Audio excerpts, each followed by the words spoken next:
This week on Overtime, we talk about the breath of God in the valley of dry bones. Listen, if you're hopeless, this one's for you. If you know someone hopeless, this one is for you. Make sure you like, subscribe. Let's get it.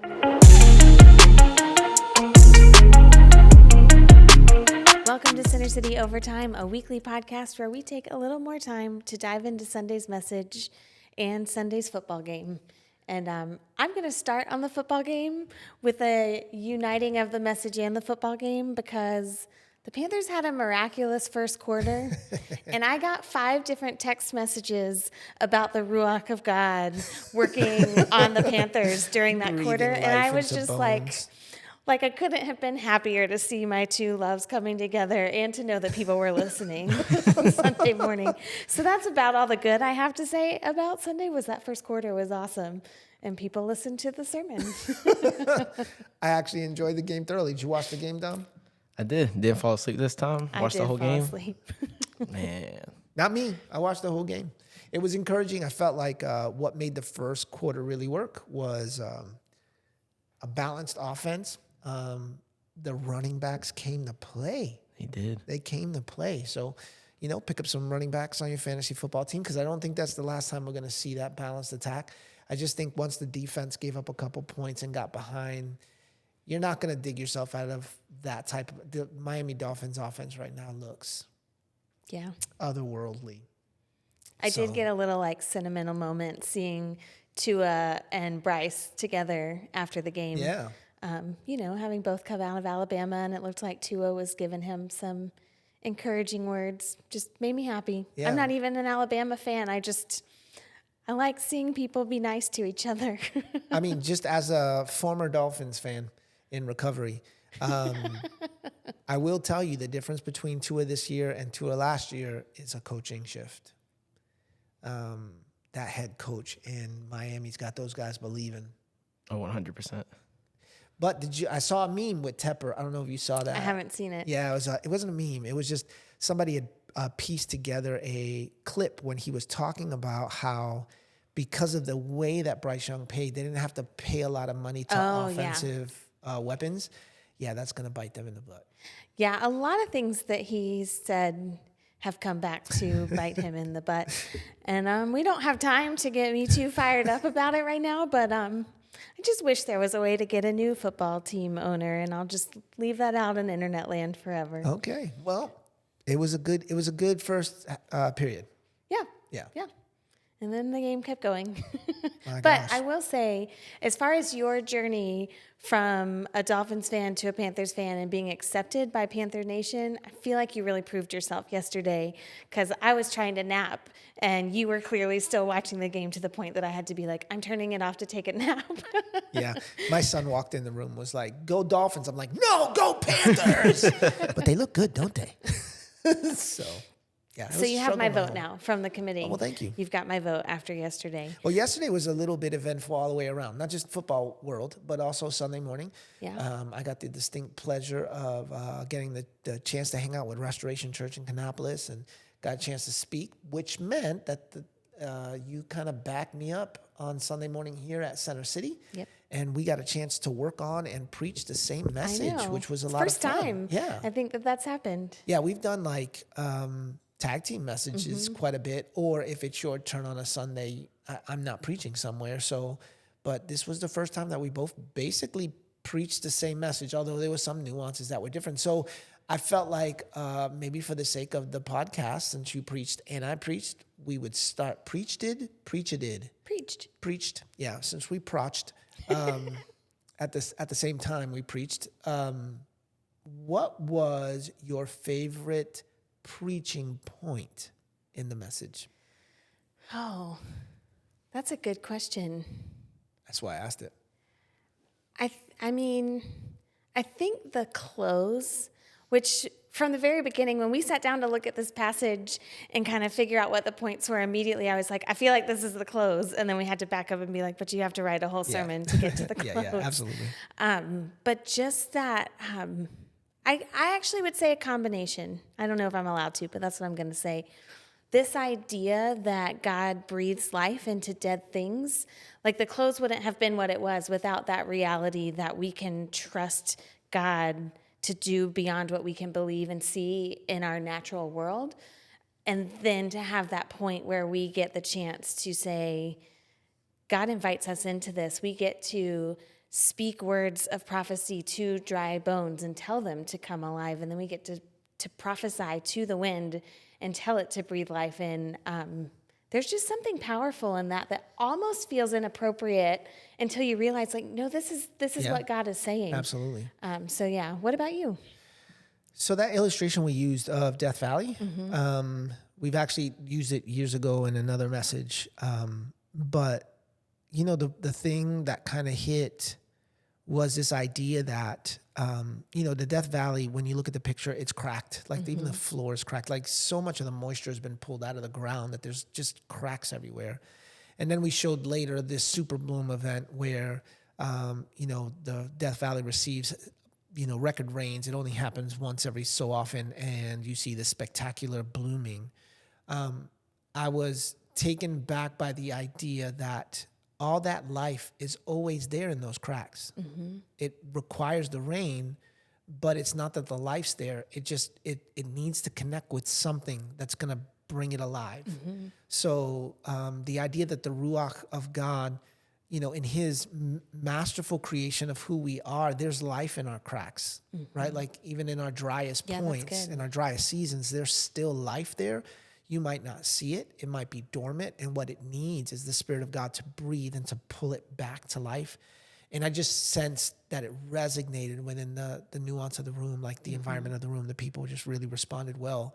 And it really just kind of, even in my heart, resonated in that moment, just to think, even in my brokenness, there's a potential for life. It just needs the Spirit of God to breathe. So, yeah, it even, I was doing a little bit of extra research Saturday night because that's what I do. I just like to learn things. And so this idea that how long seeds can last, like seeds from 10 years earlier, when they haven't been activated, they're also not dying. And it made me think of the parable of the scattered seed that Jesus talks about. And so often we read that and think just about the bad things that happen to the seed that's on different soil. But I think there's also a word in there about waiting and timing. And obviously that was too complicated to bring into this particular message. Well, and again, not to go down this rabbit hole, but to go down the rabbit hole. That's what the podcast is for, right? Overtime. Even the way the seeds get there.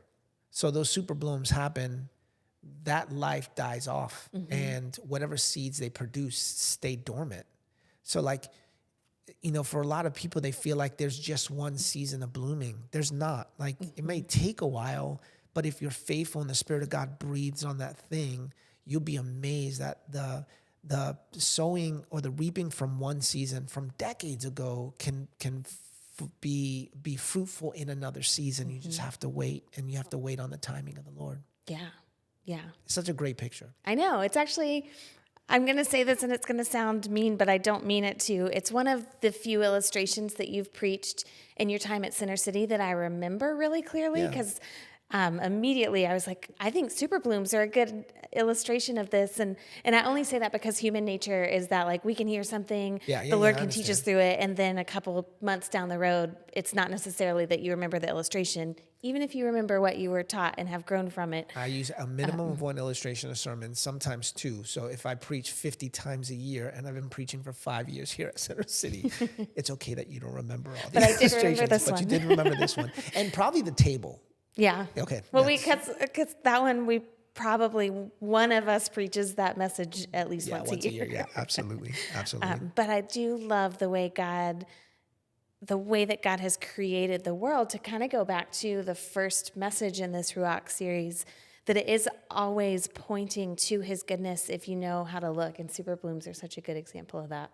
Absolutely. So Ezra, for those of you who are trying to figure out where we're at, we're second week of our Ruach series, and we're talking through the story found in Ezekiel, Ezra. I know. I was like, are we going back? No, sorry. Okay. Ezekiel 37, where the prophet is brought in a vision to a valley of dry bones. And I have to pause here to point out that I am wearing this hoodie that is Dry Bones Dancing. That's on right. the back, it actually has Ezekiel 37 on it, that was designed by one of our very own, Armored Thread Company. Let's go. And that's free shout out. We're not sponsored. I know you were thinking that this is a sponsored video, but nope, this is just me loving this hoodie. But we can be sponsored. So Armor Thread, if you want to send some gear, producer Dom needs some new outfits for the winter. I do. But we're down. Yeah, yeah. So I get too hot when I'm preaching to wear a hoodie, but I did want to wear this for our podcast. Well, it's talking sweater about the weather story. right now, as you can see. Yeah, So, yeah. So Ezekiel chapter 37. Ezekiel 37, yeah. Incredible picture of God in the way that he's able to put dead things back together. So I wanted to talk a little bit about this idea of bones because, he sees this valley of bones that are scattered. And you tripped on some things. We kind of tripped on some things Yeah. collectively. You did a little more research. And I think, I think ultimately, what an amazing picture of a God who gathers things. So just to give you context, and I'll probably chop this up and you can clarify. But when Ezekiel saw a bone scattered, it was a little different for him than it would be for us. Right, Would you right. explain that a little bit? So for us, it's still this bleak picture of seeing bones scattered that aren't part of a skeleton anymore. But in Ezekiel's time, the countries, the kingdoms of Israel and Judah, which were all of God's people, even though they were in captivity, they had this practice of second burials. So they would bury bodies in the ground until they decomposed to a point that it was just bone. And then there would be a family practice of gathering that bone and putting it in a container called an ossuary, which, os is like the prefix for the word bone, just a little extra nerd fact in there. And so that's where they would actually engrave the ossuary, and it would be the way that we would do a gravestone now. And that was the permanent resting place where a family would, honor their relatives who had passed away. And so for Ezekiel to see all these scattered bones, it was an immediate message, not only that the bones were just scattered, and we even wondered, was this a place where a battle had taken place? Something had happened, but to also see these people didn't have the opportunity or the family to come gather and collect them. It's such a huge picture of a loss of identity. And I think for a lot of people, even watching the podcast today, one of the issues that kind of you can feel like dried bones is that loss of identity. I don't know who I am. I don't know where I fit. Whether it's rejection from some communities, whether it's rejection from family, whether it's rejection in relationships, whether it's something that someone said that cut us deeply.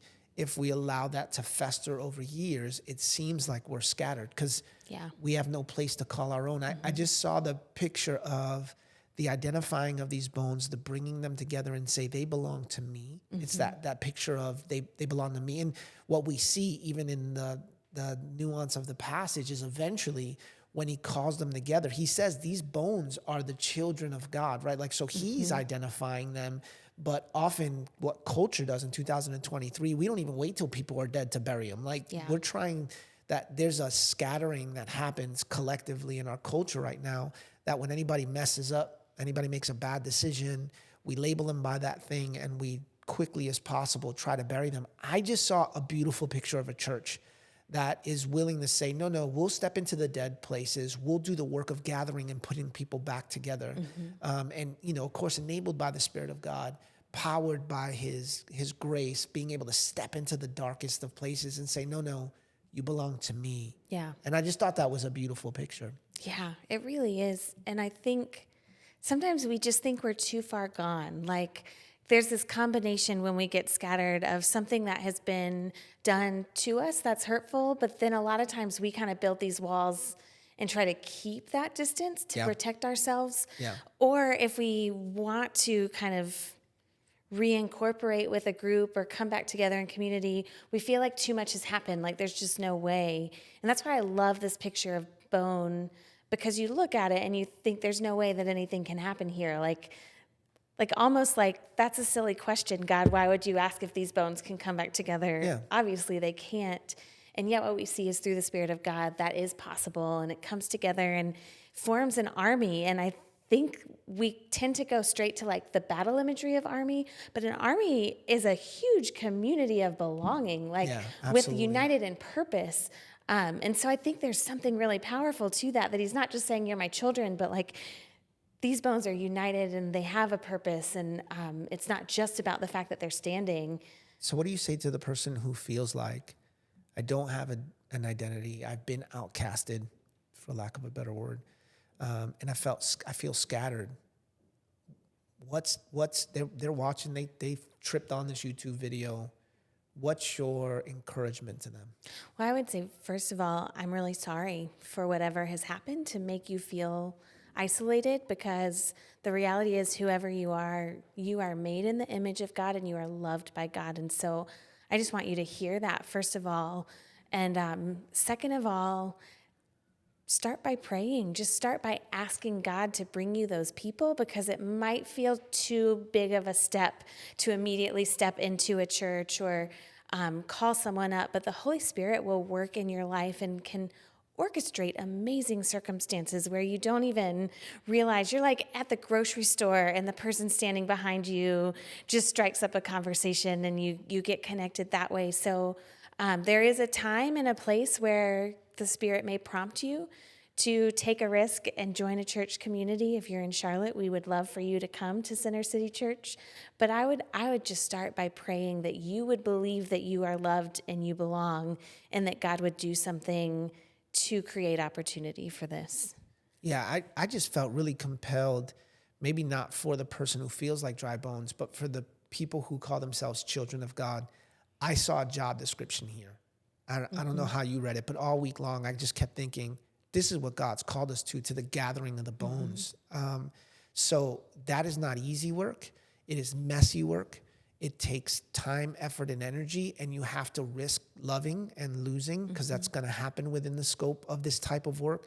But this, for me, felt like a call to the church community collective, that we would be people who gather bones. We wouldn't be people who bury our wounded, that we would be willing to do the work necessary to put people back together again, empowered by the Spirit of God, introducing them to that ruach that he actually calls us to command. And I don't want to jump too far ahead, but like that, I saw a job description, and I just want to make sure that we step up to that call that God's placed on us. Yeah, because I think you're absolutely right, and this might be jumping too far ahead, so apologies.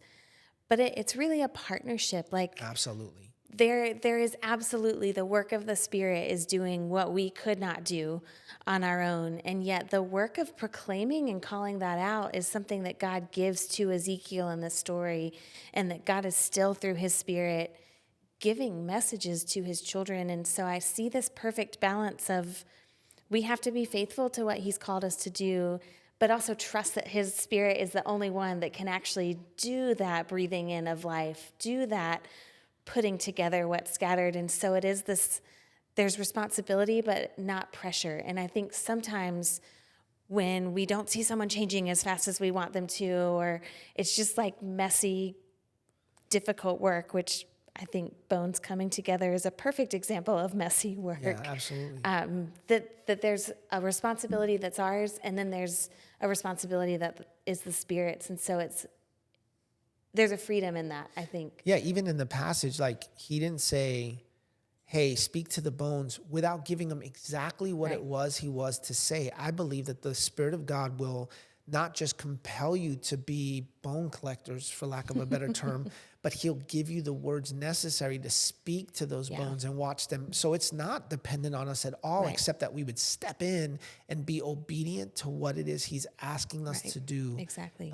So I love that idea of partnership, but I do just want to settle on the idea that there is a responsibility on our part to be obedient. But across the board, that's always our responsibility, is that we would carry the weight of obedience when it comes to our relationship with the Lord. Yeah, 100%. So we move from this idea of bones, and just to kind of follow along the lines of the story, he asks all these questions, and Ezekiel's response... He asked one question. He asked one question, but then they have this dialogue. Yeah. And Ezekiel's response was very Sunday school, of course you can do it, God. But I think that that's important too. And you talked a little bit about that Sunday, that it wasn't just that Ezekiel just kind of flippantly answered, but he didn't say no. Right. But he also didn't say yes. So why is it important to kind of navigate that space? Of like that openness. That openness, yeah. Yeah, well, I think, first of all, I love that Ezekiel is honest. Yeah. At least that's how I read it. I mean, we don't have every detail that we would if it were, like a movie we were watching or something. But God asked him this thing, and it requires a level of faith not to say no, because really in that valley, when you have not seen God do a miracle like this, or you haven't heard a miracle like this, and we didn't get into the context, but this is at a time when the people of God were in captivity. Like, you're not seeing God do very much of anything in that particular moment. It requires faith just not to say no. And so I love that Ezekiel is willing to say, only you know the answer to that, God. Like, I know that you are God. I know that you're capable of way beyond what I could imagine. So maybe I don't see it enough to be like, yes, absolutely, but I don't not see it. So I really appreciate that. And then it doesn't seem like the perfect Sunday school answer, because he's not like, yes, absolutely, you can do it. He says, only you know the answer to that, Lord. And I think we're in that place a lot, where I just sensed in my gut when I was preaching yesterday, not even a lot in the preparation, that a lot of us are in this place where we want to have hope, but it seems too hard. Like, it just seems impossible. And I just felt like God was issuing this invitation to us. Like, do you believe that this can happen? And maybe it's too much to say, yes, absolutely, but it's enough to say, Lord. So I'm going to open my hands up a little bit and have hope again. It reminds me of the father in one of the Gospels, maybe more than one, who is asking Jesus to heal his daughter. And Jesus is like, why are you asking? Do you not believe? And he says, I do believe. Help me in my unbelief. Yeah. And I feel a little of that in Ezekiel, of like, whatever you say is possible, God, but not like, absolutely, you can do it. Let's go. Well, I think it's important. And I think it's a little bit of a healthier perspective too, because if you notice, both with Ezekiel and with the soldier in the New Testament, in both cases, or the father in the New Testament, in both cases, they don't lean into the miracle. They lean into the miracle worker, right? I don't know, but I know that you can do whatever it is you say, right? Yeah. I love the soldier in the New Testament who's like, I don't know what this is all about, but what I know is I'm a man who lives under authority. And if you can do miracles, I can live under authority. So I'm going to lean into your authority over sickness, which I just a beautiful picture to believers. Like, whether or not you believe that God can, whether or not you can believe the bones can come alive, do you believe that God can? And I think that that's the bigger question. And when we say yes, God, you can, it really does align our spirit with the Spirit of God, and the Ruach is able to do what it does, which is super exciting. I know. Even a little hard to imagine. I had someone come up afterwards and was like, I've heard this story so many times, and I've never actually thought about the reality that bones were being made into army. And it is true. Like, it's amazing. And that's a big deal, but it's also a big deal because of what it means for our lives, that there's just nothing that's too far gone. So then after this picture, and not after, but kind of the way that we presented it, the army comes to life. There's bones reattached, tendons reattached. We see what was hopeless and what was broken and what was dry found form. And then life was spoken into them. And for me, that life spoke to direction and purpose, right? It was an army. And to your point earlier, armies have direction. Armies have purpose.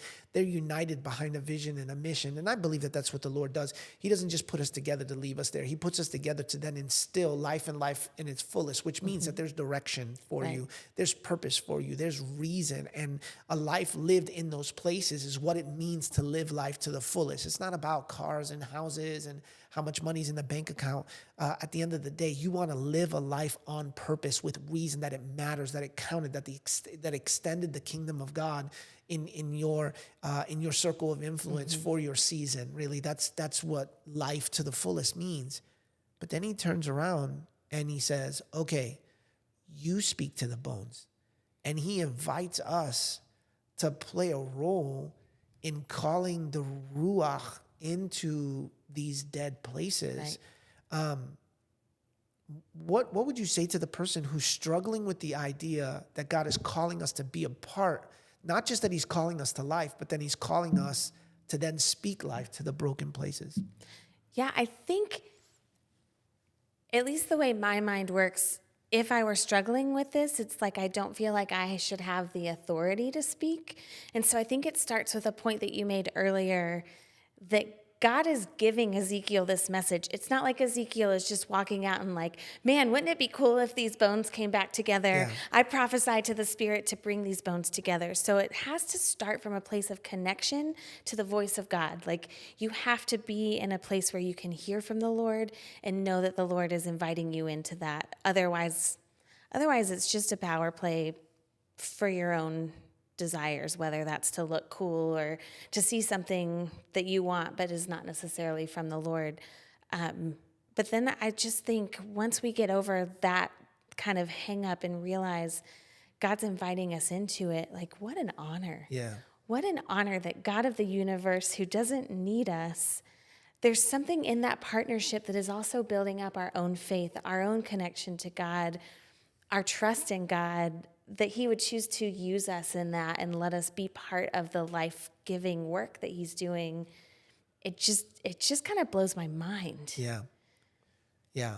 And I'm grateful. I'm grateful for people who've stepped in and have accepted that call, for the countless men and women of faith that participated in engaging the Spirit as it pertains to my life and speaking over me in seasons where I was lost and without identity and broken. And then it just really does. I mean, I hope it served as a challenge to our people that when you walk into a broken workplace, it's really easy to allow the vision of that brokenness to bother you, that you start navigating from places of bitterness and resentment and, oh, this is just so terrible. I think this message reminds us that valleys are places where we're called to come alive, that we do the work of the church and gather even bones. at the very beginning of the story, it says that the Spirit of God, the Ruach of God, brought Ezekiel to this valley. And I think so often if we find ourselves in a valley, we are immediately like, God, get me out of here. And don't sometimes think, maybe God has brought me here for a purpose. Yeah, not just to get out as fast as possible and back to that mountaintop. Yeah, I'm excited. I'm excited too. It was a good message. You did a phenomenal job. Thanks for giving me the snap. Oh, yeah, absolutely. And so where are we going next week? I don't remember. I thought I'd throw that question. I do. I think we're talking through Samson. Well, and I think you're preaching, so that's good too. So we're walking through Samson, one of the childhood Judges. stories that we walk through as kids, but just talking about how God returns strength in moments of weakness. So this is such a fun series. It is. And I hope you've enjoyed it. I hope you've enjoyed the podcast. If you have, make sure you like and subscribe, share it with a friend. I'm learning how to do the thing. Yeah. But it's been a blessing to have you guys and to spend time that you would cut out time of your day to hang out with me and Pastor Ashley is incredible. Absolutely. And we'll be right back Sunday morning at 9 in person and then 11 in person and streaming online. Bye week next week, or do we have a game? Yeah, bye week. Okay, so we have a bye week. So no you won't Panthers have to listen talk. to football talk. No, that'll be cut out the podcast. Yeah. We'll All see you right, then. We'll see you then.